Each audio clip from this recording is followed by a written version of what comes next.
Welcome to the Offshore Club's most riveting and revealing offshore lifestyle podcast, Open Mike, with Mike Cobb. For more than 20 years, Mike has worked and lived in Caribbean countries from north to south and the Atlantic to the Pacific. Nobody knows it better. And now, here is your offshore ambassador at large, Mike Cobb. Everybody, Mike Cobb with ECI here. Our company, ECI Development, we develop real estate in really residential resort communities in Belize, Nicaragua, Costa Rica, Panama. Ultimately, we're going to be in Argentina, Chile, Ecuador as well. And so back in 2000, we actually bought a very large piece of property in Nicaragua. I may say very large, 3.5 miles of beachfront property, 3.5 miles of beachfront property, 2,500 acres, a giant piece of property.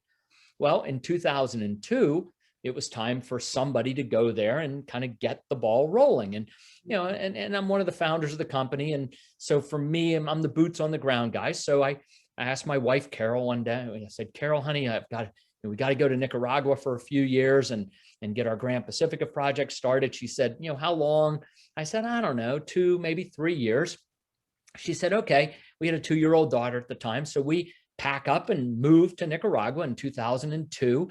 And we kept our home in Shepherdstown, where we were back living here again. But we kept our home here because we figured we'd be coming back in a couple, 3 years. Well, we got down there and, it was wonderful. We really enjoyed living there, and we thought we would live there for 2, 3, maybe 4 years while we got our Grand Pacifica project started. And after just a few years, about 3 years, we had everything in place. We had chief operating officer, we had architects, accountants, engineers, we had the whole team put together. And my wife and I, Carol and I, went out to dinner one night, and we decided to stay in Nicaragua, what we said, a while longer. We didn't know what a while was. It ended up being, 11 more years. We were there for 14 total years. So it is funny how it sort of bites you. The one thing you mentioned about feeling at home, you felt at home, you feel at home in Belize. Carol and I felt at home in Nicaragua, and that feeling of home is so important for that lifestyle, that quality of life.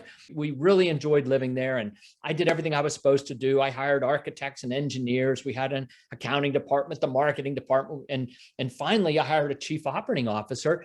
And this was about 3 years into being there. And so we could go home. Our house was just renting. We could give our renters notice and move back to the States. And we started talking about, we took a piece of paper and we made a list. We said, stay in Nicaragua, go back to the US. And we wrote down everything we could think of on this piece of paper. And I mean, to even silly things like, fresh berries.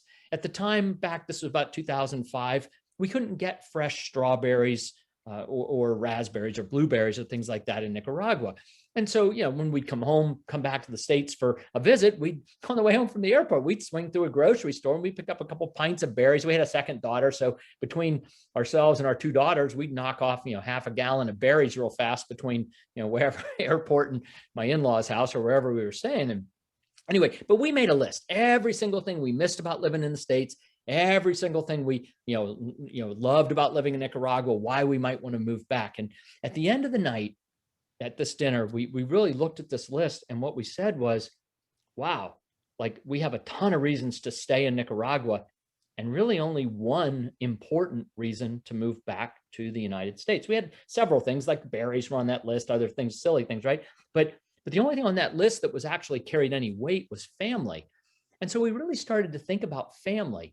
And what we found, Rachel, which was amazing, was we found that we actually, even though we spent less time with our families living in Nicaragua, we spent far more quality time with our families.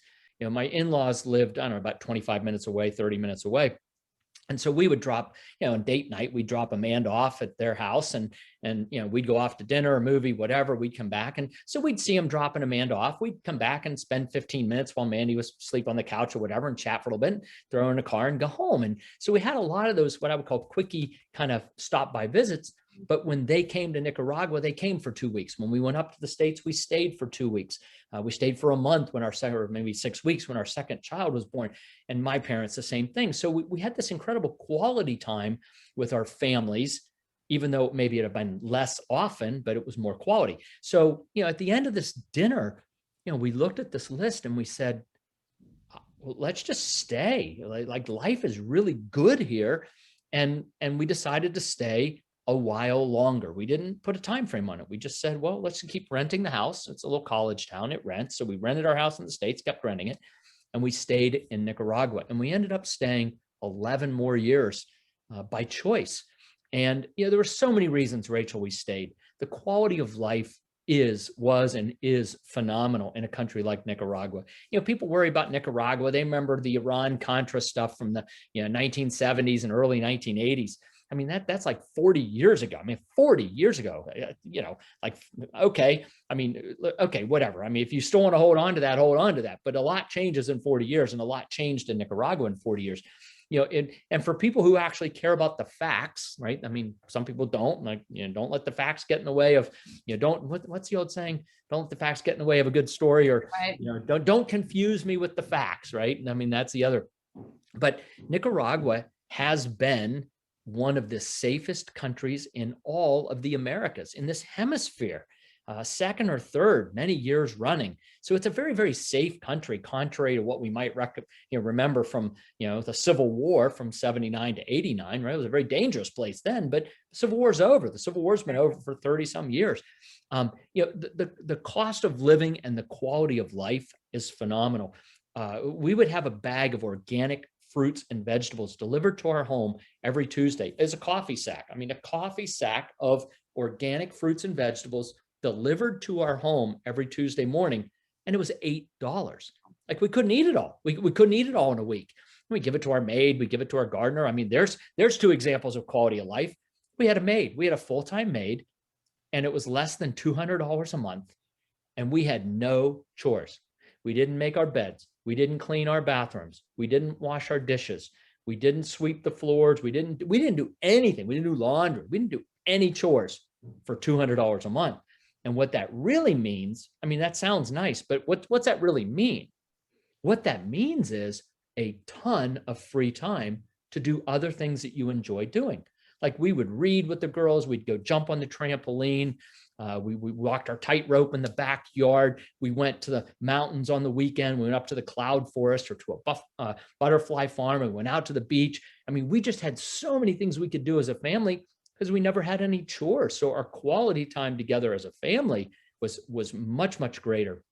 So for so many reasons, we stayed in Nicaragua for a total of 14 years and absolutely loved it. And contrary to what people imagine, remember, don't remember, whatever, those perception issues, Nicaragua is a wonderful, wonderful country that, I would move back to in a heartbeat. Fantastic. So Mike, I know you have a couple of resources like the Nicaragua Handbook. If Yes. people want to learn more about the country, or also previously recorded webinars about the country generally. And if you want to hear more about the whys, and people can then reach out. What email address, or how should they contact you? Yeah, osc@ecidevelopment.com. So the Offshore Club, osc@ecidevelopment.com. Just write Nicaragua Handbook or old webinars or something like that in there, and we'll send you that information. Ultimately, you've got to see it to believe it. We're big fans of people coming down, putting their toes in the sand, stomping around the country, checking it out. So many great, wonderful, fun things to do, whether it's seeing a smoking active volcano, hiking in the cloud forest, following the howler monkeys, taking rides on Lake Nicaragua, visiting old, beautiful colonial cities, or just laying by the beach and maybe doing a turtle program where you release baby turtles back into the wild when they hatch. I mean, there's just so many really cool things you can do in Nicaragua, but you gotta come visit. And I think that's really the bottom line. Come visit Nicaragua and let your own eyes draw your own conclusions about what kind of country it is. And I think, for the people I know that I've invited over the years, that they've fallen in love with Nicaragua because it's nothing like they imagined and nothing like they imagined. Very exciting topic. Big, huge future opportunities down a new path. And for the people who see that path, right? You talk about owning a piece of real estate, people who see that path, who can see where the future is going, right? Get out in front of it and take advantage of it. Bye, everybody. For more information on the Offshore Club or to contact Mike Cobb, visit www.offshore.club today. www.offshore.club. That's www.offshore.club. See you next time at the Offshore Club.